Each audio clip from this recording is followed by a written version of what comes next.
Hello बच्चों, welcome to either a new study circle. क्या हालचाल है आप सबके? आशा करता हूँ अच्छे ही होंगे। आज बच्चों फिजिक्स में जो हम लोग टॉपिक पढ़ने वाले हैं वो है motion in a straight line. बच्चों इससे पहले जो हम लोगों ने टॉपिक पढ़ा था वो था वेक्टर्स। अब बच्चों वेक्टर्स तक जब हम लोग पढ़ रहे थे तो हम लोगों ने देखा कि उसमें मैथमेटिक्स ज़्यादा है, आप गणित ज़्यादा लगा रहे हो। फिजिक्स अभी तक हमको नहीं दिखी कि बहुत ज़्यादा हमको समझ में आया कि हाँ हम फिजिक्स पढ़ रहे हैं। इस चैप्टर से बच्चों आपको क्या होगा, आपको दिमाग लगाना पड़ेगा। क्यों दिमाग लगा? दिमाग तो अभी तक भी लगा रहे हो, इसमें सोचना पड़ेगा। क्या सोचना पड़ेगा बच्चों? देखो, ये चैप्टर ऐसा चैप्टर है कि बड़े बड़े विद्वान, चाहे कितना भी काबिल हो, फिजिक्स का टीचर मैं हूँ, आप हो, कोई भी हो, हम सब लगभग एक लेवल पे हैं। बस फ़र्क इतना है कि मुझे कुछ कॉन्सेप्ट पता है, आपको अभी नहीं पता है, जो आपको पता चल जाएंगे। मैं ऐसा क्यों कह रहा हूँ? क्योंकि इसमें मोशन जो है वो आप देखोगे तो दुनिया का हर एक चीज़ में मोशन है। पूरे यूनिवर्स में हर चीज़ में एक मोशन है। कहोगे सर ये क्या कह रहे हो? अभी हम लोग पढ़ेंगे तब समझ जाओगे। अब मोशन क्योंकि हर जगह है, हर एक चीज़ में, even from atomic level to the galaxy level, हर जगह पर मोशन हो रहा है यूनिवर्स में। तो बच्चों होता क्या है, जब हम उस मोशन को ऑब्जर्व करते हैं तो देखते हैं ये तो अजीब अजीब टाइप के मोशन हो रहे हैं। कोई स्ट्रेट लाइन में है, कोई स्पाइरल पाथ पे है, कोई सर्कुलर टाइप का है। तो हम उसकी एनालिसिस कैसे करेंगे? वो एनालिसिस करने के लिए बच्चों एक बेसिक अंडरस्टैंडिंग जरूरी है, जिसकी शुरुआत होगी इस चैप्टर से, motion in a straight line. ये चैप्टर है बच्चों चैप्टर 6, जिसका आज हम लेक्चर 1 पढ़ेंगे। इससे पहले के चैप्टर बच्चों अगर नहीं पढ़े हैं तो ये मेरी रिक्वेस्ट भी है और एडवाइस भी है कि आप जाकर उसको पढ़ लो। वरना होगा क्या बच्चों, इसमें कुछ कुछ चीज़ें मैं अभी जैसे डायरेक्टली यूज़ करूँगा और वो सब मैं बता चुका हूँ बच्चों। सारी प्लेलिस्ट बनी हुई है, सब फ्री ऑफ कॉस्ट है, कुछ नहीं, आपको 1 रुपये नहीं देना है। बस जाकर क्या करना है, प्लेलिस्ट खोलनी है और लाइन वाइज उसमें ऐसे दे रखा है, जैसे मान लीजिए वेक्टर्स आप पढ़ रहे हैं तो पार्ट 1, पार्ट 2, पार्ट 3, उनको सीरियल वाइज देख देना है। अब आपको लगेगा जब आप लाइन से पढ़ोगे कि वाह सब कुछ पढ़ लिया, बात समझ गए कि नहीं? तो आप उसको जाकर देख लेना। आज हम लोग पढ़ेंगे बच्चों motion in a straight line. अब इस चैप्टर में बच्चों क्या क्या पढ़ने वाले हैं हम ये देख लेते हैं। पहले टेबल ऑफ कंटेंट। बच्चों इससे पहले के चैप्टर्स में मैंने बस बता दिया है कि ये हम पढ़ेंगे और हम लोगों ने चैप्टर पढ़ना स्टार्ट कर दिया। इस चैप्टर में बच्चों मुझे क्यों बताना पड़ रहा है कि ये पढ़ेंगे? क्योंकि आपकी कोई चीज़ रह ना जाए, ताकि जब आप न्यूमेरिकल सॉल्व करो या कोई भी प्रॉब्लम सॉल्व करो तो आपको ये नहीं होना चाहिए अरे ये तो बताया ही नहीं गया था। बताया सब जाएगा बच्चों। तो देखते हैं क्या पढ़ेंगे हम लोग इसमें बच्चों। पहला जो टॉपिक है वो तो यही जानेंगे हम कि मोशन होता क्या है, मोशन एंड इट्स टाइप्स। ठीक है बच्चों। जो हमारा दूसरा टॉपिक होगा बच्चों वो होगा पार्टिकल एजम्पशन। कहोगे सर ये पार्टिकल एजम्पशन क्या है? सब पता चलेगा, सब्र रखो। फिर है frame of reference, position, distance and displacement, ये क्या होते हैं? Uniform motion, position time graph, average velocity. इधर देखो बच्चों क्या लिखा है पॉइंट नंबर 11 पे, average speed, instantaneous velocity, graphical and differentiation method to find velocity, acceleration क्या होता है। ये जो लिखा है बच्चों पॉइंट नंबर 15 पर, x T, we T and A T curve, ये बच्चों एब्रीविएशन लिखा है, शॉर्ट फॉर्म लिखा है। एक्स टी यानी पोजीशन टाइम, वी टी यानी velocity time and A T यानी एक्सेलरेशन टाइम कर्व्स। और 16 नंबर पे काइनेमेटिक इक्वेशंस। फिर 17 नंबर पे फ्री फॉल एक्सेलरेशन।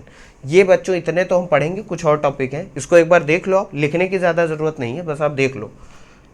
और क्या पढ़ेंगे बच्चों हम लोग? और पढ़ेंगे बच्चों Galileo's law of odd numbers. ये बच्चों बहुत इंपॉर्टेंट लॉ है। इंपॉर्टेंट इन द सेंस आपको लगेगा कि ये तो नाम ही नहीं सुना। इंपॉर्टेंट इसलिए क्योंकि ये आपको एक अंडरस्टैंडिंग देगी एक कॉन्सेप्ट की, ये हम लोग पढ़ेंगे। स्टॉपिंग डिस्टेंस क्या होती है, रिएक्शन टाइम क्या होता है, ग्राफिकल इंटीग्रेशन मेथड क्या होता है और रिलेटिव वेलोसिटी। ये बच्चों सब हम लोग इस चैप्टर में पढ़ने वाले हैं। टोटल 22 टॉपिक्स है, इसमें एक दो चीज़ें ऊपर नीचे बढ़ घट सकती हैं, वो हम लोग सब डिस्कस करेंगे। ठीक है बच्चों, तो शुरू करते हैं इस चैप्टर को। ठीक है, अंताक्षरी शुरू करते हैं। तो मोशन क्या होता है बच्चों? मोशन देखो बच्चों, अब क्योंकि आप अभी एक क्या बोलते हैं 11th क्लास में हो तो ऑब्वियस सी बात है आप 6th से पढ़ते आ रहे हो, उससे पहले से पढ़ते आ रहे हो। तो मोशन ये जो नाम है ये आपने क्लास 8th में भी सुना होगा, 9th में भी पढ़ा होगा, 10th में भी पढ़ा होगा। इसमें एक बेसिक इंट्यूशन अगर आपको नहीं भी मैं बताऊं कि मोशन क्या है, या इवन एक 8th क्लास के बच्चे से पूछूं कि मोशन क्या है, तो भले वो फिजिकल डिफिनीशन ना पाए, लेकिन उसके दिमाग में ये ज़रूर होता है कि मोशन का एक इंट्यूशन आ जाता है कि हाँ मोशन मतलब कोई चीज़ चल रही है, ये तो आ ही जाता है आपके दिमाग में। अब देखो बच्चों, मोशन की डिफिनीशन अभी हम लोग ये जो लिखा है बच्चों उसको हम पढ़ लेंगे, पहले जानो क्या होता है। आप मुझे देख रहे हैं, मैं देखो ऐसे हाथ वाथ घुमा रहा हूँ, ऐसे मूव कर रहा हूँ, इधर उधर देख रहा हूँ, हर एक चीज़ आपको लग रहा है कि चेंज हो रही है विथ रिस्पेक्ट टू टाइम। क्या चेंज हो रही है? मेरी पोजीशन, मैं जहाँ पर हूँ वो स्थिति चेंज हो रही है बार बार। तो यही बच्चों मोशन है, इसमें बहुत ज़्यादा दिमाग नहीं लगाना। मोशन क्या है बच्चों, इसको देखते हैं। मोशन है, पहले तो जान लेते हैं, इट इज़, ये क्या लिखा हुआ है, it is change in position of an object with time. बहुत सिंपल सी डिफिनीशन है बच्चों, उसमें ज़्यादा दिमाग नहीं लगाना। कि किसी भी ऑब्जेक्ट की जिसकी आप स्टडी कर रहे हो, जैसे कि ये पेन ही रख लो, अभी ये यहाँ है, कुछ टाइम बाद यहाँ पर आ गया, इसको बोलेंगे मोशन। क्यों मोशन? क्योंकि टाइम के साथ इसकी पोजीशन क्या हो गई, चेंज हो गई। अब आप कहोगे सर ये क्या लिखा हुआ आपने पहले ये क्यों बताया? देखो बच्चों, इसके बाद अब हम लोग देखते हैं क्या लिखा हुआ है, पहले इसकी भूमिका समझते हैं। Everything in this universe is moving, बिल्कुल सही बात है बच्चों। कहोगे सर मैं तो चेयर पे बैठा हूँ, मैं तो मूव नहीं कर रहा हूँ। देखो बच्चों, मोशन एक ऐसी स्टडी है जो कि ऑब्जर्वर और ऑब्जेक्ट दोनों पर डिपेंड करती है। मतलब जो पढ़ रहा है कि किसी ऑब्जेक्ट का मोशन, उस पर भी, और जिस ऑब्जेक्ट की स्टडी कर रहे हो उस पर भी मोशन डिपेंड करता है। जैसे एक बहुत प्यारा सा एग्जांपल देता हूँ। आप किसी प्लेटफॉर्म, रेलवे प्लेटफॉर्म पर बैठे हो और ट्रेन आती है, ट्रेन आपकी आंखों के सामने निकल जाती है, आप कहते हो ट्रेन आ रही है, ट्रेन जा रही है। ऐसा क्यों कह पाते हो? क्योंकि आप रेस्ट पे हो, ट्रेन मूव कर रही है। तो जो देखने वाला है, जो ऑब्जर्वर है, उसके रिलेशन में, उसके रिस्पेक्ट में ट्रेन मूव कर रही है। ठीक है, अब इमेजिन करो अगर आप एक दूसरी ट्रेन में होते जो उसके पैरेलली चल रही होती, बिल्कुल सेम स्पीड पे, तो एक ट्रेन ऐसे जा रही है साथ में, तो आपको वो दूसरी वाली ट्रेन, अगर आप ट्रेन की विंडो से देखते तो वो रुकी हुई दिखती, वो चलती हुई ना दिखती। अगर आप सराउंडिंग्स को ध्यान मत दो, जो पेड़ पौधे गुजरते जा रहे हैं, तो आपको यही लगेगा कि दोनों ट्रेनें रेस्ट पर है। बात समझ रहे हो कि नहीं? इससे क्या पता चलता है बच्चों? या एक चीज़ और दिखाता हूँ आपको। अगर आप ट्रेन के अंदर बैठे हो और कोई प्लेटफॉर्म निकल रहा हो, तो आपको विंडो से कैसा दिखता है कि ये प्लेटफॉर्म पीछे जा रहा है? क्या वो एग्जैक्टली में पीछे जा रहा होता है? नहीं जा रहा होता है बच्चों, वो वहीं पर है। बस क्या होता है, आप आगे चले जाते हो तो आपके नज़रिए से वो प्लेटफॉर्म पीछे चला जाता है। तो मोशन एक ऐसी स्टडी है जिसमें ऑब्जर्वर और ऑब्जेक्ट दोनों को कंसीडर करा जाता है कि आपका नज़रिया क्या है चीज़ों को देखने का, और जिस चीज़ को देख रहे हो वो कैसा मोशन कर रही है। बात समझे? इसीलिए बच्चों इस चैप्टर में हम लोग एक टॉपिक रिलेटिव वेलोसिटी भी पढ़ेंगे, रिलेटिव मोशन, वो बहुत इंपॉर्टेंट टॉपिक है। अभी फिलहाल हम लोग ये सब चीज़ें पढ़ते हैं। तो क्या क्या हमको पता चला? मोशन क्या है? Change in position of an object with respect to time. समय के साथ अगर पोजीशन चेंज हो रही है तो हम कह देंगे कि मोशन हो रहा है। इस यूनिवर्स में लगभग हर चीज़ मोशन में है बच्चों, ध्यान से समझो। आप जिस कमरे में बैठे हो, भले वो रेस्ट पे आपको दिख रहा है, लेकिन वो कमरा कहाँ पर है? आपके शहर में। शहर कहाँ पर है? आपके स्टेट में, देश में। वो देश पूरे अर्थ पे। अब आगे अर्थ पे, तो अर्थ क्या कर रही है? अर्थ देखो कितने टाइप के मोशन कर रही है। अर्थ अपनी एक्सिस पर भी रोटेट कर रही है, और वो सन के इर्द गिर्द, सूरज के इर्द गिर्द भी चक्कर लगा रही है चारों तरफ। ठीक है, तो देखो अर्थ भी रेस्ट में नहीं है। ये जो सन है, ये एक local group of star, cluster of stars में, जो तारामंडल, उसमें अपना एक चक्कर लगा रहा है। ये सारे स्टार्स का जो ग्रुप है वो हमारी मिल्की वे गैलेक्सी में कहीं ना कहीं घूम रहा है, और वो मिल्की गैलेक्सी, जो मिल्की वे गैलेक्सी है, वो भी बाकी गैलेक्सीज के कंपैरिजन में कहीं और मूव कर रही है। तो देखो हर चीज़ मूव कर रही है, बस वो देखने के नज़रिए से हमको लग रहा है कि हम रेस्ट में। बात समझे? तो मोशन हर जगह है बच्चों। इसलिए ये टॉपिक फिजिक्स का, मैं तो मानता हूँ physics is all about studying motion. आप मोशन पढ़ते रहोगे, एटॉमिक लेवल पर भी जाओगे तो आप किसका मोशन पढ़ोगे? इलेक्ट्रॉन्स का मोशन, प्रोटॉन्स का मोशन, न्यूट्रॉन का मतलब सब एटॉमिक पार्टिकल का मोशन, मॉलिक्यूल्स, केमिस्ट्री में आप मॉलिक्यूल का मोशंस पढ़ते हो, कैसे कंबाइन होते हैं, क्या स्पीड होती है। मतलब कुल मिलाकर यह है बच्चों, मोशन ही मोशन पढ़ना है। ठीक है, और नहीं समझे तो मोशन लूज मोशन में कन्वर्ट हो जाएगा, इसलिए पढ़ लेना इसको ध्यान से। ठीक है, तीसरा पॉइंट बच्चों क्या लिखा है? It is a combined property of the object under motion and the observer या वीवर। मतलब जो देख रहा है और जो ऑब्जेक्ट, दोनों पर डिपेंड करता है। बात समझे? अभी जो मैंने एग्जाम्पल दिया था, nothing is in absolute rest और इन एब्सोल्यूट मोशन। इसका क्या मतलब है बच्चों? ये पॉइंट पूरा पूरा डिपेंड करता है इस वाले पॉइंट पे। कौन से? इट थर्ड वाला जो पॉइंट, कि भाई कोई भी चीज़ ऐसी नहीं है जो पूरी तरीके से मोशन कर रही है या पूरी तरीके से रेस्ट में ही है। ये देखने वाले पर डिपेंड करता है। जैसे अभी मैंने बताया कि आप कमरे में बैठे मुझे देख रहे हो या पढ़ रहे हो वीडियो, तब तो आपको लग रहा है आप रेस्ट में, लेकिन क्या आप एग्जैक्टली एब्सोल्यूट रेस्ट में हो? नहीं। जिस जगह पर आप बैठे हो वो अर्थ पे अर्थ रोटेट कर रही है, तो यानी कि किसी भी एब्सोल्यूट रेस्ट नाम की चीज़ नहीं होती, और एब्सोल्यूट मोशन भी नहीं होता कि कोई चीज़ बस मूव ही हो रही है। जो देख रहा है उस पर डिपेंड करता है कि वो रेस्ट पर है या मोशन में। तो मोशन ओवरऑल भी एक रिलेटिव चीज़ है। बात समझ गए कि नहीं? तो ये बच्चों कुल मिलाकर मोशन के बारे में था। इसको देख लो बच्चों, फिर आगे बढ़ते हैं। देख लिए बच्चों? देखो बच्चों, इसको बहुत ज़्यादा लिखने की ज़रूरत नहीं है, बस आपको समझ में आ जाए आप इतना लिख लो, ठीक है? आपको बहुत प्रॉपर नोट्स बनाने की ज़रूरत नहीं। प्रॉपर नोट्स पीडीएफ के साथ आपको मिल जाएंगे, लेकिन फिर भी मैं कहूँगा आप लिखो ज़रूर, क्योंकि लिखोगे तो समझ में आएगा। अपने समझने के लिए आप शॉर्ट नोट्स टाइप के बना लो, ठीक है? आगे बढ़ते हैं। अब बच्चों क्या बात आती है? Types of motion. देखो बच्चों, मैं फिर बोल रहा हूँ, क्योंकि हम अभी जिस लेवल पे हैं, क्लास 11th में हैं, हो सकता है आप क्लास 12th में हो, ये जो वीडियो देख रहे हैं, हमारी किताबों के अकॉर्डिंग मोशन के टाइप्स हैं, लेकिन एक्चुअली में देखा जाए तो इस संसार में कोई भी ऐसा मोशन नहीं होता जो किसी एक पर्टिकुलर कैटेगरी का मोशन हो। बस क्या होता है कि एक पर्टिकुलर इंस्टेंस पर, जिस इंस्टेंस पे आप देख रहे हो वो आपको वैसा दिख रहा है, लेकिन ऐसा है नहीं कि वो मोशन एग्जैक्टली वैसा ही है। वो कॉम्प्लेक्स मोशन होता है जो कि इन्हीं सबसे मिलके बना होता है, ठीक? तो इस लेवल पे बच्चों हम क्या जानेंगे कि मोशन के टाइप कितने होते हैं। सबसे पहला टाइप है बच्चों ट्रांसलेशन। अभी मैं बताऊंगा अभी कि ये क्या होता है। ट्रांसलेशन में भी बच्चों दो कैटेगरी हैं, एक होता है रेक्टिलीनियर मोशन और दूसरा होता है curvy linear motion. Curvy linear motion, ठीक है? दूसरा क्या टाइप है बच्चों? रोटेशन। अब ब्रैकेट में मैंने स्टार मान के लिख दिया ये रेवोल्यूशन। रेवोल्यूशन और रोटेशन में थोड़ा अंतर होता है, वो मैं अभी बताऊंगा। ये जो तीसरे टाइप का मोशन है वो क्या है? कंबाइंड ट्रांसलेशन एंड रोटेशन, यानी पहले वाले और दूसरे वाले का मिक्स कर दो इन दोनों मोशन को, ये है। और बेस्ड ऑन डायमेंशंस। अब कहोगे सर ये क्या है? ये तो समझ, नाम से भी कुछ कुछ समझ में आ रहा है, ये क्या है? बेस्ड ऑन डायमेंशन मोशन क्या होता है? देखो बच्चों, एक कैटेगरी, ये तो मोशन होता ही है, लेकिन ये तीनों मोशन किस डायमेंशंस में हो सकते हैं? ये 1 डायमेंशन में हो सकते हैं, 2 डायमेंशन में हो सकते हैं, 3 डायमेंशन में हो सकते हैं। तो इसका मतलब क्या है वो मैं अभी समझा दूंगा।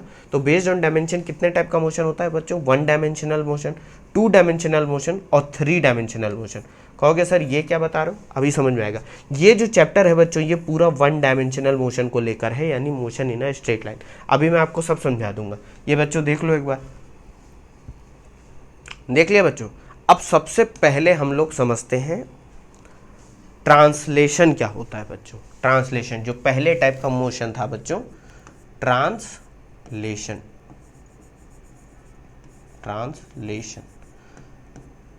ये क्या होता है बच्चों? देखो, जैसे कि नाम से कुछ कुछ चीज बातें आपको समझ में आ रही होंगी, नहीं आता है तो बताता हूं मैं। अब बच्चों देखो, ट्रांसलेशन में अभी सबसे पहले हम जानते हैं कि चेंज इन पोजीशन तो होगा भैया, चेंज इन पोजीशन तो होगा ही विथ रिस्पेक्ट टू। ये W.R.T का मतलब है बच्चों विथ रिस्पेक्ट टू टाइम, यानी समय के साथ पोजीशन तो चेंज होगी, ये तो मोशन की डेफिनेशन ही है। लेकिन यहां पर एक चीज है, change in position with respect to time without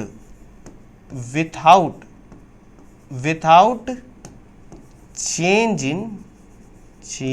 in orientation of the object.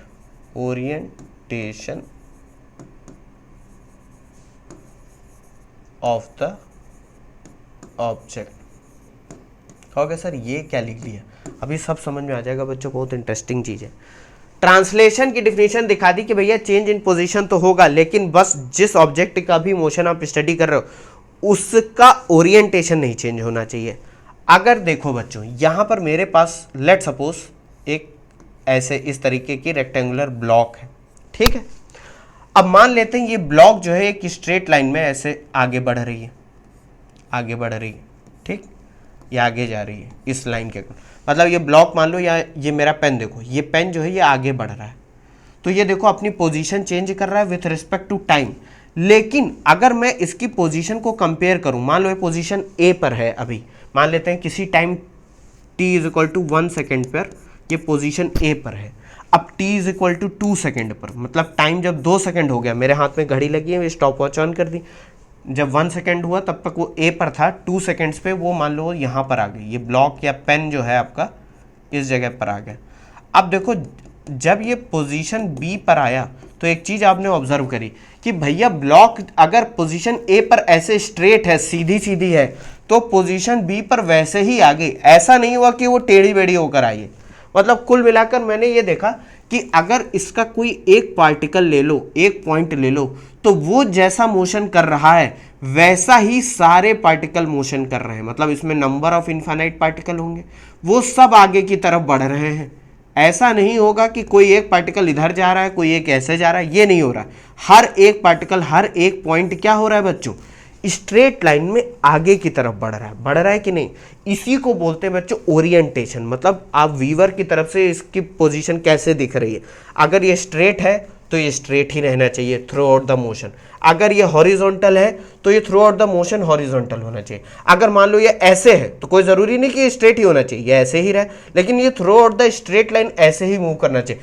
ये ना हो कि ये यहां पर है और ये आगे बढ़ते बढ़ते क्या हो रहा है, मान लो ऐसे ऐसे घूम रहा है, तो देखो हो क्या रहा है कि स्ट्रेट लाइन में तो चल ही रहा है, साथ ही साथ क्या हो रहा है, इसका ओरिएंटेशन, इसका घुमाव भी चेंज हो रहा है। मतलब जैसा ये पेन आपको दिख रहा है अभी ए पर, बी पर वैसा नहीं दिख रहा। ये बी पर आते मान लो ऐसे हो गया, या ऐसे हो गया, या ऐसे हो गया, कैसे भी हो गया, इसका ओरिएंटेशन चेंज हो रहा है। ट्रांसलेशन कहता है कि पोजीशन चेंज होनी चाहिए विथआउट चेंज इन ओरिएंटेशन। यानी जो भी ऑब्जेक्ट है आपका वो अपने कुछ एक्सिस पर या किसी पर घूमे नहीं। अगर वो सीधा है तो वो हर जगह सीधा रहे, ऐसे ऐसे। इस टाइप के मोशन को बच्चों जब अगर ये स्ट्रेट लाइन में चल रहा है, स्ट्रेट पाथ पे चल रहा है, तो इसको बोलते हैं रेक्टिलीनियर मोशन। ये भी ट्रांसलेशन का एक टाइप है, ट्रांसलेशन का टाइप है। ऑब्जेक्ट आगे बढ़ रहा है विथआउट चेंज इन ओरिएंटेशन। अब ये आगे मान लो किसी पोजीशन सी पर आ गया, तब भी बच्चों ये सीधे का सीधा ही रहेगा।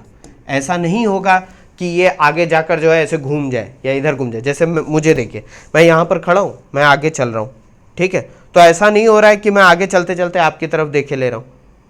तो यानी कि अगर आपकी तरफ मैं मुड़ गया, इसका मतलब क्या हुआ, मेरी एक्सिस से मेरा ओरिएंटेशन चेंज हो गया। ये नहीं होना चाहिए। ओरिएंटेशन चेंज होने का मतलब क्या होता है कि मेरी सेंटर एक्सिस पर, मेरी बॉडी की एक्सिस पर जो पॉइंट है, पार्टिकल है, वो तो सीधे सीधे जा रहे हैं, लेकिन ये जो मेरे हाथ पे पार्टिकल हैं, ये वाले लेफ्ट वाले, वो आपकी तरफ आ गए, और ये जो राइट वाले में है वो इधर की तरफ चले गए। ऐसा नहीं होना चाहिए। सारे पार्टिकल एक ही डायरेक्शन में मूव करने चाहिए, सारे पॉइंट एक डायरेक्शन में मूव करने चाहिए एक ही साथ। तो देखो आगे की तरफ बढ़ रहा हूँ, बात समझ रहे हो कि नहीं। अगर मैं आपकी तरफ मतलब आगे बढ़ते बढ़ते ऐसे हो जाऊं इस तरीके से, या इस तरीके से घूम के आगे जाऊं, या मैं आपकी तरफ आ रहा हूं अब मैं ऐसे हो जाऊं, ऐसे घूम जाऊं, ये सब नहीं होना चाहिए। सीधा है तो सीधा ही रहना चाहिए, बात समझे। ये अगर स्ट्रेट है तो इसको स्ट्रेट ऐसे मूव करना चाहिए। यही बच्चों ट्रांसलेशन होता है। अब अगर वो स्ट्रेट लाइन में मूव कर रहा है तो इसको रेक्टिलिनियर मोशन करते हैं। और अगर मान लो यही ऑब्जेक्ट, मान लो एक ऐसा कोई कर्व्ड पाथ है, ये कैसा पाथ है बच्चों, कर्व्ड पाथ, मतलब जिस पर वो चल रहा है वो इस तरीके का कोई पाथ है जो हमारा ऑब्जेक्ट। अब मान लेते हैं वही ब्लॉक अभी पोजीशन ए पर है यहाँ पर, अब वो पोजीशन बी पर आती है, आगे बढ़ती है, ऐसे आगे बढ़ती है और पोजीशन बी पर आती है। तब बच्चों क्या होगा कि देखो हो क्या रहा है, पोजीशन तो वो चेंज कर रही है, ए से बी पर आ रही है, लेकिन क्या उसने अपना ओरिएंटेशन चेंज करा, नहीं। वो स्ट्रेट थी तो वो स्ट्रेट ही रही, और आगे भी वो स्ट्रेट ही रहेगी। बस फर्क क्या हो गया है, इससे पहले वाले केस में क्या था, वो एकदम सीधे स्ट्रेट पाथ पे जा रही थी, अभी क्या है, वो कर्व्ड पाथ पर जा रही है। तो ऐसे मोशन को बच्चों बोलते हैं कर्वीलीनियर मोशन। कर्वीलीनियर मोशन मतलब कर्व के अलोंग मोशन, किसी भी कर्व के अलोंग मोशन। ये पाथ कैसा भी हो सकता है, बस स्ट्रेट ना हो, ऐसा हो सकता है, ऐसा हो सकता है, कैसा भी हो सकता है। बस कंडीशन एक ही होनी चाहिए कि जो भी ऑब्जेक्ट मूव कर रहा है उसका ओरिएंटेशन चेंज नहीं होना चाहिए। ये बच्चों होता है ट्रांसलेशन। इसको देख लो एक बार, इसमें बहुत ज़्यादा कुछ समझने वाला है नहीं, बहुत आसान सी चीज़ थी, ये तो आप समझ ही गए होंगे। ठीक है बच्चों। अब इसके बाद ये तो हम लोग समझ गए पूरा। इसके बाद क्या था, रोटेशन। बच्चों क्या होता है, ये भी बहुत अच्छा एक टाइप का मोशन है। आप लगभग हर जगह रोटेशन देखोगे। जैसे आप कार या बाइक या साइकिल जो भी चलाते हो उसमें व्हील्स लगे होते हैं। अब वो व्हील देखो वो रोटेट करते हैं, तभी तो आपकी गाड़ी आगे पीछे बढ़ती है कि नहीं। रोटेशन क्या होता है बच्चों, एक अगर मैं एक लेमन भाषा में बोलूं तो किसी एक्सिस के अलोंग अगर आपका मोशन ऐसा है कि आप मतलब आप और मैं नहीं, मतलब जो भी ऑब्जेक्ट आप स्टडी कर रहे हो उसका हर एक पॉइंट उस एक्सिस के अराउंड एक सर्किल बना रहा है। घूमते वक्त, चलते वक्त वो क्या है, मोशन करते वक्त वो एक सर्किल बना रहा है, तब हम कहेंगे कि रोटेशन हो रहा है। अब जैसे ही मैं रोटेशन नाम लेता हूँ आपके दिमाग में ऐसा कुछ आने लगता है, ये बिल्कुल सही आ रहा है, यही बच्चों रोटेशन होता है। ज़्यादा इंग्लिश ऐसा नहीं है कि हम इंग्लिश में पढ़ लेंगे तो वो सही हो जाएगा, जो आपके दिमाग में आ रहा है बच्चों वही रोटेशन है। बस फिजिक्स में इसको कैसे समझा जाता है वो हम डिस्कस कर लेते हैं। क्या है बच्चों दूसरे टाइप का मोशन, क्या है बच्चों, रोटेशन। रोटेशन, एक चीज़ बच्चों ध्यान रखना, जब भी हम रोटेशन की बात करेंगे तो हम किसी एक्सिस की बात ज़रूर करेंगे अगर ऑब्जेक्ट में। अब ये क्या होता है वो सब हम लोग डिस्कस करते हैं। जैसे मान लेते हैं बच्चों एक आपके पास आप लोगों ने शायद, पता नहीं आपकी जो जनरेशन है वो तो पबजी वाली जनरेशन है तुम लोगों की ये बच्चों इसको लट्टू बोलते थे हम लोग, टॉप, स्पिन टॉप। ठीक है बच्चों, इसमें ऐसे ऐसे क्या होता था, इस तरीके से इसमें ग्रूव्स होते थे और इसमें क्या होता था बच्चों, ऐसे एक थ्रेड होता है, इसको ऐसे फंसा कर इसके ऊपर घुमा कर इसको क्या करते हैं, ऐसे फेंकते हैं तो ये बच्चों रोटेट करता है। इसका मोशन कैसा होता है, रोटेटिंग मोशन। और ये सरफेस पे ऐसे सीधा खड़ा रहता है, थोड़ी देर बाद गिरता है। अब वो केस समझो जिसमें ये सीधा खड़ा है और वो रोटेट कर रहा है एकदम। आपने बहुत अच्छा मान लो लट्टू नचाया, स्पिन नचाया, तो होगा क्या बच्चों कि एक चीज़ ध्यान दो, अगर मैं इसकी इस एक्सिस को एक लाइन, इमेजिनरी लाइन मानूं, एक इमेजिनरी लाइन जो इस लट्टू के सेंटर से पास हो रही है, तो ज़रा ध्यान देना बच्चों, इस एक्सिस के सेंटर पे जितने पॉइंट होंगे, पॉइंट मतलब जो इस लट्टू की बॉडी पर है, वो सब तो अपनी ही जगह पे होंगे। देखो जैसे मैं घूम रहा हूँ, ऐसे ऐसे ऐसे घूम रहा हूँ, तो देखो मेरे बिल्कुल बॉडी के सेंटर से जो लाइन पास हो रही है उस पर जितने पार्टिकल हैं वो वहीं के वहीं हैं, वो कहीं नहीं जा रहे हैं। लेकिन मेरे जो हाथ पे, शोल्डर पे जितने भी पॉइंट हैं, जितने भी पार्टिकल, वो सब क्या हो रहा है, इस एक्सिस के अराउंड कहाँ जा रहे हैं, सर्किल पे। तो अगर मैं इस ये वाले लट्टू पर या स्पिन टॉप पर एक पॉइंट ए ले लूँ, तो जरा देखो ये कैसा मोशन कर रहा है। ये आपके सामने से होते हुए ऐसे जा रहा है, फिर वो पीछे जा रहा है, फिर घूम कर इधर आ जाए, यानी कि वो कैसा सर्कुलर, एक सर्किल बना रहा है इस वाली लाइन के अराउंड, जो कि लाइन इसके सेंटर से पास हो रही है। और ये सिर्फ पॉइंट ए नहीं करेगा, इस लट्टू पर, इस स्पिन टॉप पर जितने भी पॉइंट हैं, चाहे वो यहाँ हो, यहाँ कोई, अगर जो एक्सिस से पास वाला है वो छोटा सर्किल बनाएगा कि नहीं, जो एक्सिस से दूर वाला है वो बड़ा सर्किल बनाएगा कि नहीं बनाएगा, बात समझ रहे हो कि नहीं। और जो एक्सिस पर है वो कोई सर्किल नहीं बनाएंगे, वो वहीं पर रहेंगे, बात समझे। इस टाइप के मोशन को बच्चों बोलते हैं रोटेशन, जहां पर ऑब्जेक्ट का हर एक पॉइंट किसी एक लाइन के अराउंड सर्किल में घूम रहा हो। ये देखो घूम रहा है कि नहीं, हर एक पॉइंट घूम रहा है। अगर सरफेस पर भी देखो तो ये वाला पॉइंट अगर लो तो ये भी देखो घूम के कहाँ फिर से वहीं आया जा रहा है, और ये करता जा रहा है लगातार जब तक ये घूम रहा है, रोटेट हो रहा है। इसी तरह सारे पॉइंट है कि नहीं, बहुत सारे नंबर ऑफ इनफाइनाइट पॉइंट्स हैं इस लट्टू पर, सभी यही कर रहे हैं। इस टाइप के मोशन को बच्चों क्या बोलते हैं, रोटेशनल मोशन। अब आप कहोगे सर रोटेशन तो मुझे समझ में आ गया, बहुत आसान है, मतलब फिजिक्स के पॉइंट ऑफ व्यू से भी समझ में आ गया रोटेशन क्या होता है। ये रेवोल्यूशन क्या होता है बच्चों, देखो रेवोल्यूशन और रोटेशन में ज़मीन आसमान का फ़र्क होता है। देखो बच्चों समझाता हूँ मैं, जैसे मान क्या लेते हैं, ये हमारा सन है, ये सन है और ये हैं हम लोग, ये हमारी अर्थ, प्यारी सी अर्थ, जहाँ पर हम लोग हैं, जहाँ आप मुझे देख रहे हो अपने मोबाइल में, ठीक। अब क्या है, देखो बच्चों बहुत गंदी बनी है लेकिन समझ जाओ। अब देखो बच्चों क्या है, ये जो अर्थ है ये अपनी किसी एक एक्सेस पर तो घूम ही रही है, मतलब ये मान लो अर्थ है, ये ऐसे ऐसे घूम रही है, लेकिन साथ ही साथ वो सूरज का भी चक्कर लगा रही है कि नहीं, वो सन के भी चक्कर लगा रही है, चारों तरफ घूम रही है, ऐसे घूम के फिर आई जा रही है। तो जब वो अपनी किसी एक्सिस पर घूम रही है, मतलब वो जहां पर है वहीं पर घूम रही है, देखो ऐसे इसको बोलेंगे रोटेशन। लेकिन जब वो किसी दूसरी एक्सिस पर जो उसकी बॉडी पर नहीं है, ये वाली जो सन की एक्सिस है वो अर्थ के ऊपर नहीं है, मतलब ये है अर्थ, ये है अर्थ, ये पेन है अर्थ और ये है सन, ये जो है हमारा ये सन है। अब ये देखो ये अर्थ क्या है, ये ऐसे ऐसे घूम रही है कि नहीं, ये ऐसे ऐसे घूम रही है, ऐसे ऐसे घूम रही है, ऐसे ऐसे घूम रही है। अब देखो ये घूम भी रही है और साथ ही साथ अपनी एक्सिस के अराउंड क्या हो रही है, रोटेट भी कर रही है। तो रोटेशन होता है बॉडी की एक्सिस पर, अपनी खुद की जिस ऑब्जेक्ट की स्टडी कर रहे हो उस पर कोई एक इमेजिनरी एक्सिस, उस पर रोटेशन होता है।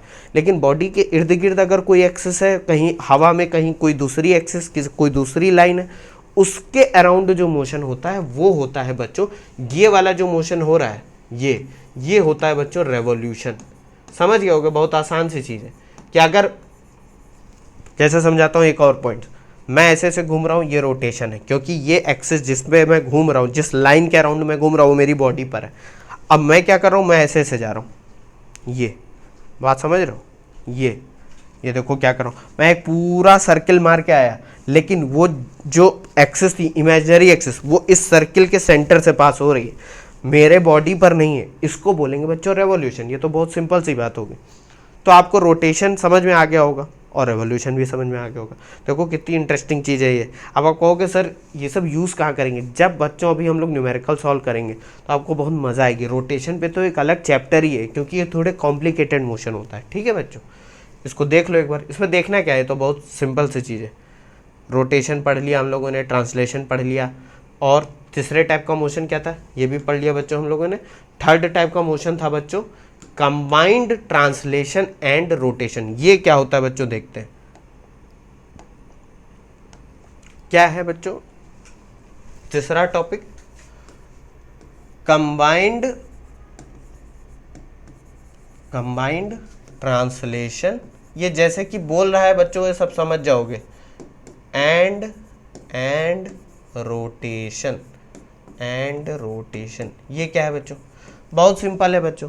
इसमें हम लोगों ने क्या कर दिया है बच्चों, ट्रांसलेशन और रोटेशन को ऐड कर दिया है। मतलब दो टाइप के जो मोशन है उनको हमने ऐड कर दिया है, मतलब बॉडी जो है वो दो मोशन कर रही है, वो आगे तो बढ़ ही रही है, ट्रांसलेट तो हो ही रही है, साथ में आगे बढ़ते वक्त वो क्या कर रही है, रोटेट भी कर रही है। जैसे समझाता हूं कि अगर यही हमारा एक रेक्टेंगुलर ब्लॉक आगे तो बढ़ ही रहा था, आगे तो वो जा ही रहा है, साथ ही साथ वो आगे बढ़ते वक्त क्या हो रहा है, अगर मान लो ये रेक्टेंगुलर ब्लॉक ऐसे था, इस तरीके से था, ठीक है। अब ये आगे भी जा रहा है, प्लस इसकी एक ये वाली एक्सिस है, ये मतलब जो इस बोर्ड से परपेंडिकुलर आपकी तरफ आ रही, ये इसके इर्द गिर्द रोटेट भी हो रहा है, ये आगे भी जा रहा है साथ में घूम भी रहा है। तो इसका ये वाला मोशन रोटेट भी कर रहा है, ये मोशन प्लस ये मोशन, तो ये इक्वल टू क्या हो जाएगा बच्चों, ध्यान से समझना। ये कैसे मूव करेगा, अब ऑब्जेक्ट ये मान लेते हैं time t is equal to 1 second पर यहाँ पर है, पोजीशन ए पर। अब बच्चों आगे तो बढ़ ही रहा है, साथ में वो ये जो एक्सिस जो आपकी तरफ आ रही है उसके अराउंड ऐसे रोटेट भी कर रहा है। तो क्या हो जाएगा, मान लो t is equal to 2 second पे वो ऐसे हो जाएगा, टिल्ट हो जाएगा। अब इसका ओरिएंटेशन चेंज होने लगेगा। देखो ये ट्रांसलेशन नहीं रह गया, ये अब प्योर ट्रांसलेशन नहीं है, ये ट्रांसलेशन प्लस रोटेशन है। तो देखो आगे भी बढ़ा, साथ में टिल्ट भी हो गया। ये मान लेते हैं t is equal to 2 second पर उसकी पोजीशन b है। उसी तरह ये और आगे बढ़ेगा तो क्या होगा, और रोटेट होगा। ये देखो पोजीशन c पर आया, तो देखो t is equal to 3 second मान लेते हैं, ये आगे भी बढ़ा और साथ में क्या हो रहा है, देखो ये पेन है, ये अगर सिर्फ आगे बढ़ता तो ट्रांसलेशन, सिर्फ ऐसे ऐसे रोटेट होता तो रोटेशन, लेकिन अगर ये दोनों करता तो कैसे करता, ये देखो आगे भी जा रहा है साथ में रोटेट भी हो रहा है, ये आगे बढ़ते बढ़ते क्या होगा, ऐसे रोटेट होगा।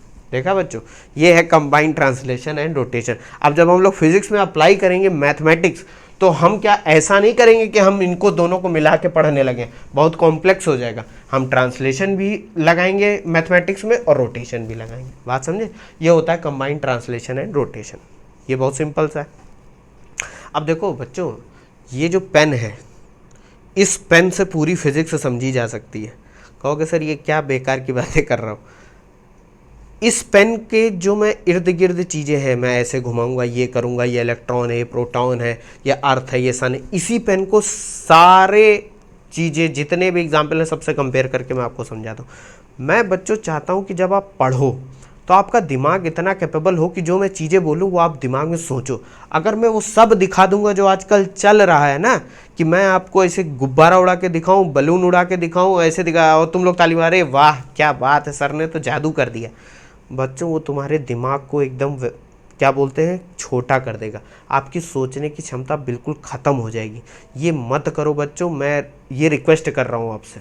देखो वो बातें ठीक है कि विजुअल मेमोरीज जो होती हैं वो बेस्ट होती हैं, लेकिन विजुअल मेमोरीज के लिए विजुअल्स भी ठीक होने चाहिए। ये नहीं है कि कच्चा बादाम पे कोई डांस कर रहा है उसको देखकर तुमको कुछ समझ में आने लग रहा है। बात समझो बच्चों, चलो उधर नहीं जाते हैं मेरा कहने का मतलब है कि जो भी आप पढ़ाई कर रहे हो बच्चों, उसमें कोशिश करो कि जितना आप अपने आप आंख बंद करके सोच के ऑब्जर्व कर सकते हो चीज़ों को, वो ज़्यादा से ज़्यादा करो, रादर देन कि आप कोई वीडियो देखने लगो जिसमें टीचर जो है जादू करके दिखा रहा है।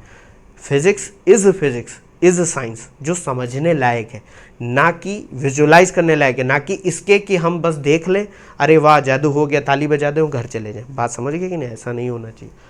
चलो बहुत ज्ञान की बातें हो गई, ये देख लो एक बार। आगे बढ़ते हैं बच्चों।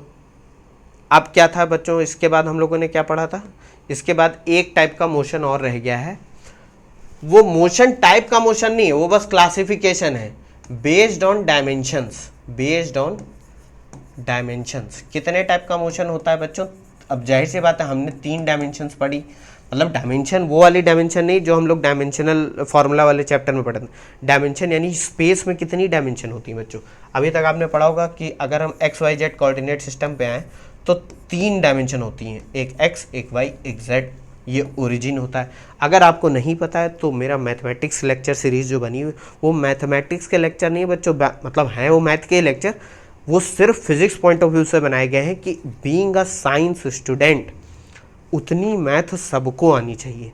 तो आप जाकर वो वीडियो देख लेना बच्चों, आधा घंटे के 20-20 मिनट के वीडियो हैं, सारी मैथ समझ में आ जाएगी बच्चों। मैंने देखा है कि पॉलीगन का नाम आता है तो बच्चे सोचते हैं हाँ कुछ पढ़ा तो था, ये कुछ होता तो है, क्वाड्रिलेटरल हाँ कुछ होता तो है, डिफरेंशिएशन कुछ होता तो है, यही सोचते रह जाते हैं, क्या होता है वो ध्यान में नहीं आता। तो ये सब पढ़ने से पहले वो ज़रूर जाके देख लेना। कार्टेशियन कोऑर्डिनेट सिस्टम पे पूरा लेक्चर है, वो देख लेना। अभी फ़िलहाल के लिए मैं बता देता हूँ कि स्पेस यानी स्पेस वो वाला स्पेस, मतलब मत जब भी मैं स्पेस का नाम लूँ तो इसका मतलब ये नहीं कि चांद सूरज ये सब बात नहीं कर रहा हूँ मैं। अभी स्पेस यानी कि जो हमारे इर्द गिर्द है, मैं उसकी बात कर रहा हूँ। जो भी ऑब्जेक्ट आप देखते हो उनमें कितनी डायमेंशंस होती हैं? लेंथ होती है, ब्रेड्थ होती है, हाइट होती है, या कहते हैं XYZ 3 डायमेंशंस होती हैं। तो अब बच्चों देखो, बेस्ड ऑन डायमेंशन मोशन कितने टाइप का होता है? वन डायमेंशनल मोशन का मतलब होता है स्ट्रेट लाइन पे motion.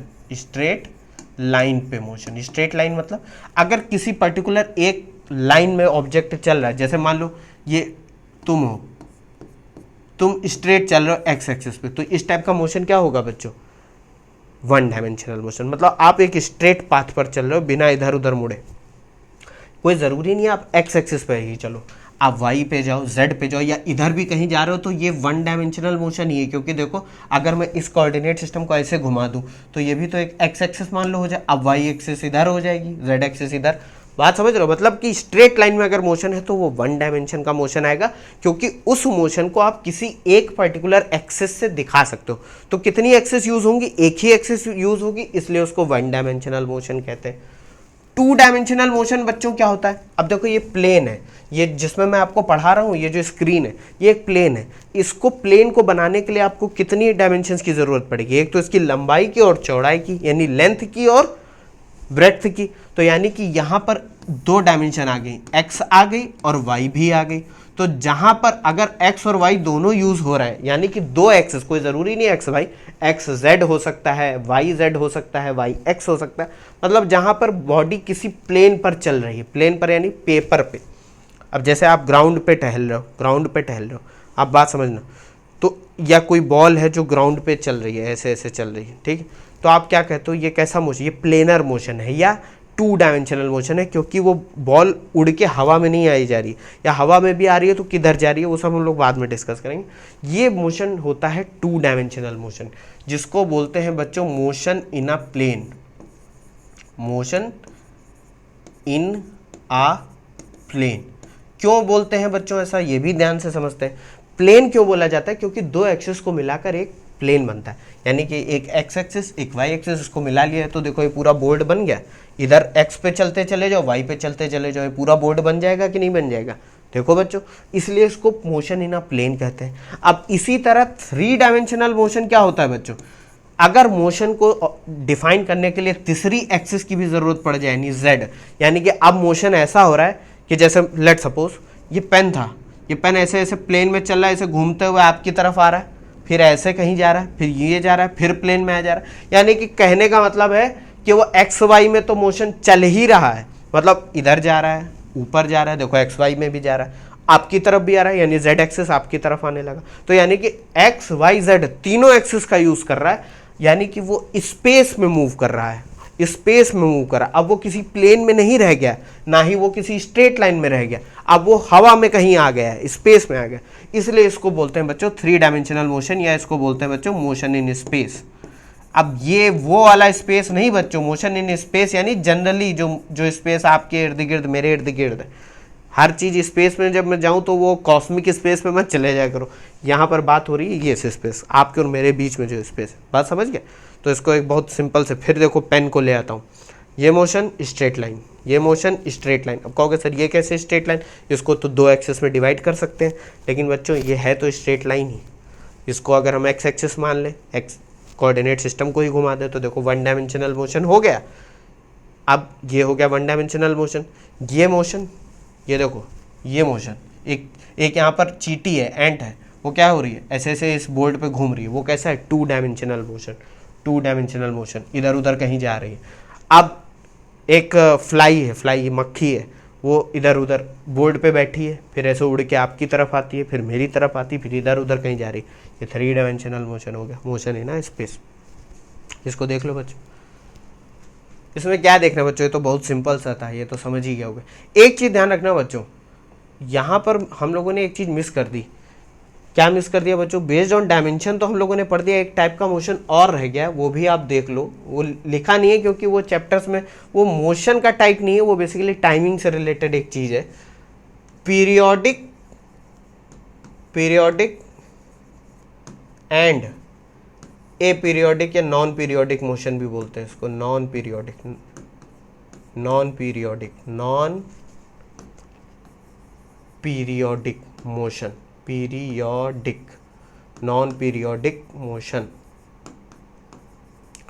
Periodic and non periodic motion क्या होता है बच्चों, ये टाइमिंग पे डिपेंड करता है। टाइमिंग मतलब समझाता हूं मैं आपको,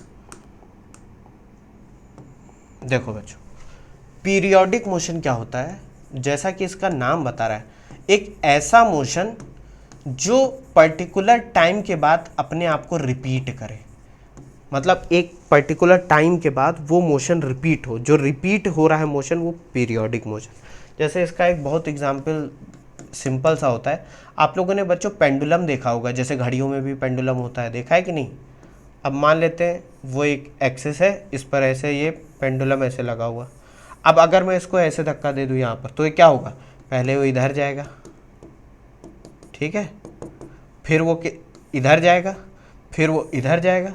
मान लो ये पोजीशन ए से बी पर गया, बी से सी पर गया, और सी से फिर कहाँ पर आएगा, ए पर आएगा। तो देखो A to B, B to C, C to A, और उसके बाद ये फिर यही करेगा, A to B, B to C, C to A, ये करेगा कि नहीं। तो देखो ये मोशन रिपीट हो रहा है कि नहीं, ए बी सी ए, ये बार बार रिपीट हो रहा है। इस टाइप के मोशन को बच्चों पीरियोडिक मोशन कहते हैं। और ऐसा मोशन जो हेफाजार्डस, मतलब उसका कोई लेना देना नहीं है कि वो रिपीट होगा या नहीं होगा। जैसे आप ही हो, आप नहीं है मैं आपको एक और अच्छा एग्जांपल देता हूँ। ये बंदा है, ये अपना मस्त पी के चल रहा है, ठीक है, ये टुन्न है, ये जा रहा है, कहीं इधर जा रहा है, कहीं इधर जा रहा है, कहीं नाली में गिरा जा रहा है अंदर, बात समझ रहे हो, ये कहीं गिर गया है, गड्ढे में गिर गया। ये सब मोशन क्या है, जो टाइम के बाद रिपीट नहीं हो रहे, ये है आपके नॉन पीरियोडिक मोशन। जो टाइम के साथ रिपीट ना हो वो नॉन पीरियोडिक, और जो रिपीट हो वो पीरियोडिक। बहुत सिंपल सा है। तो ये बच्चों कुछ कुल मिला के कहानी थी टाइप्स ऑफ मोशन के बारे में। देख लो इसको एक बार।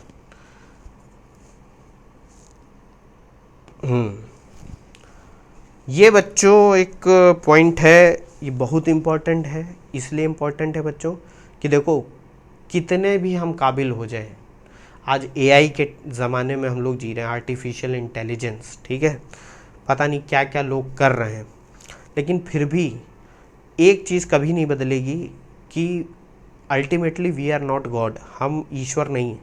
तो हम जो भी चीज़ें सॉल्व कर रहे हैं फिज़िक्स या मैथमेटिक्स में, उसमें कुछ चीज़ें हमें माननी पड़ रही हैं, एज्यूम करनी पड़ रही कि ऐसा ही होगा।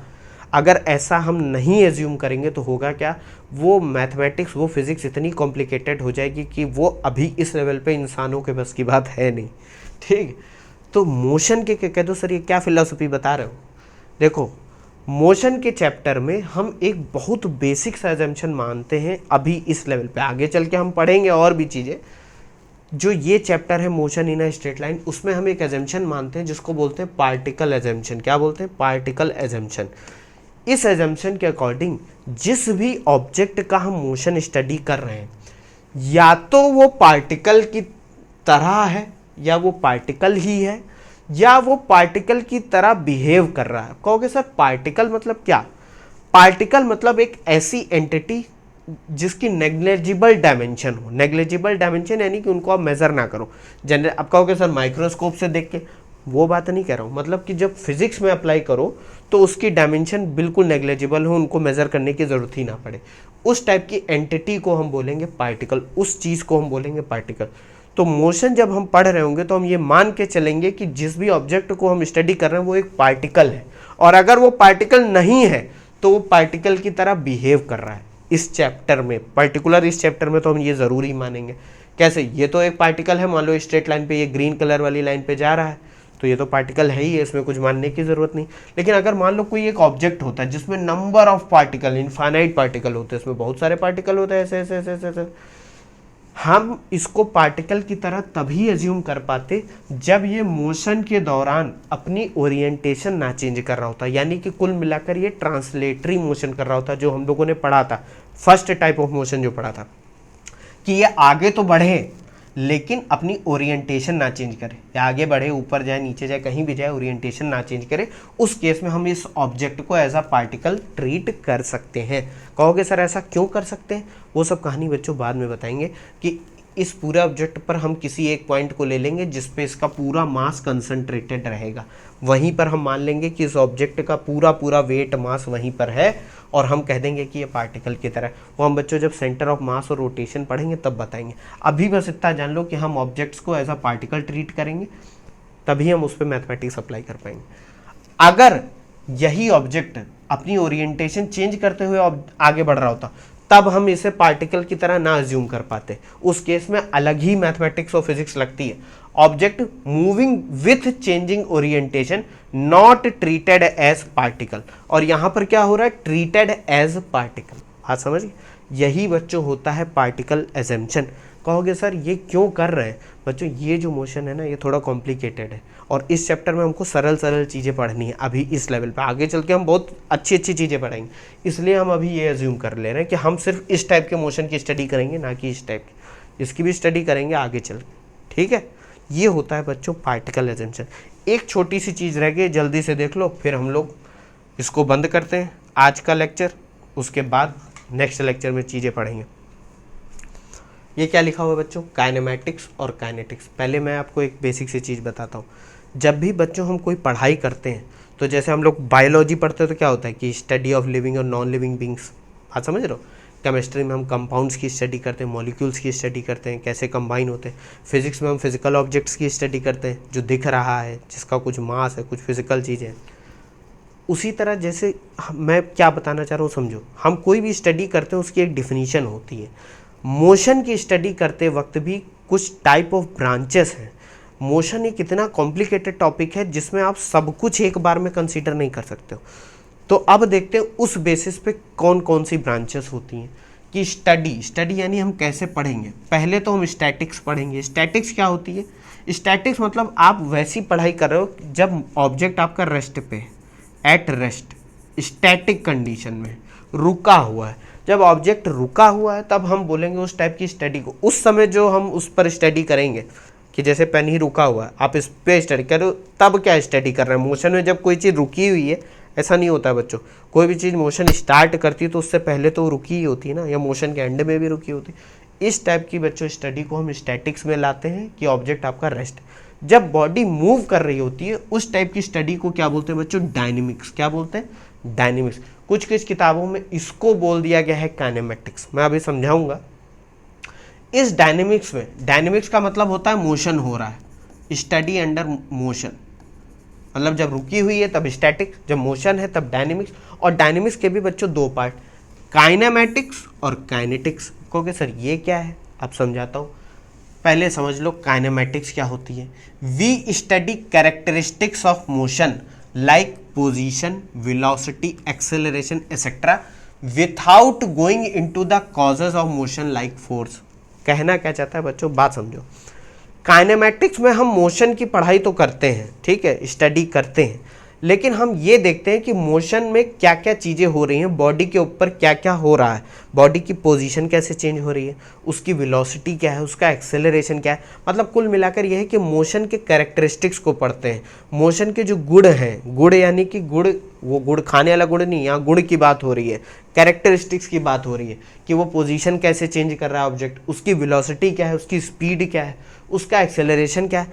लेकिन हम उन चीज़ों पर नहीं जाएंगे जो मोशन करवा रही हैं। जैसे कार चलती है तो आप ये पढ़ रहे हो कि कार किस डायरेक्शन में जा रही है, किस पोजीशन पे है, उसकी स्पीड क्या है, उसका एक्सेलरेशन क्या है, तब तक तो ठीक है। लेकिन अब आप इंजन पे चले जाओ कि इंजन में इतनी टॉर्क प्रोड्यूस कर रहा है, इंजन इतनी फोर्स बना रहा है, तो जो चीज़ें मोशन करवा रही हैं, जो फोर्सेस मोशन करवा रही हैं, आप उनको अभी पढ़ नहीं रहे हो। आप सिर्फ क्या पढ़ रहे हो?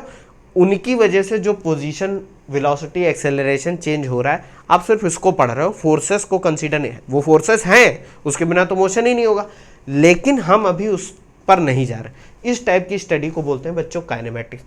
और काइनेटिक्स क्या होती है? जब हम उन फोर्सेस की स्टडी कर रहे होते हैं जो मोशन करती हैं, जो मोशन करवा रही होती हैं, तब हम उस स्टडी को बोलते हैं काइनेटिक्स। तो बच्चों समझ के मोटा मोटी क्या होता है? एक होती है स्टैटिक्स, एक होती है डायनेमिक्स। स्टैटिक्स में रेस्ट में होती है बॉडी, डायनेमिक्स में मोशन में होती है। और उसमें भी दो टाइप की स्टडी करते हैं, काइनेमेटिक्स और काइनेटिक्स। काइनेटिक्स में हम कैरेक्टरिस्टिक को स्टडी करते हैं कि मतलब उसकी position, velocity, acceleration without going into the causes of motion. उसके कारण, मोशन के जो कारण है हम उन पे नहीं जाते हैं, बस मोशन में क्या क्या हो रहा है हम उनको स्टडी करते हैं। कारण बेसिकली होती है फोर्स। काइनेटिक्स में क्या होता है? हम उनके कारणों पर जाते हैं, यानी जो फोर्सेस मोशन करा रही होती है हम उनको स्टडी करते हैं। ठीक है बच्चों, बहुत कुछ पढ़ डाला इस चैप्टर में हम लोगों ने।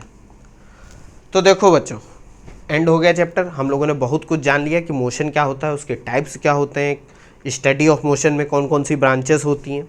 अब बच्चों नेक्स्ट वीडियो से हम लोग इस चैप्टर के अंदर जाएंगे मतलब डिटेल में पढ़ेंगे कि motion in a straight line या मोशन इन वन डायमेंशन में क्या क्या चीज़ें हम को जाननी चाहिए। ठीक है, मिलते हैं नेक्स्ट वीडियो में। तब तक ये सब रिवाइज कर लो, इसके नोट्स बना लेना, इस छोटे छोटे नोट्स।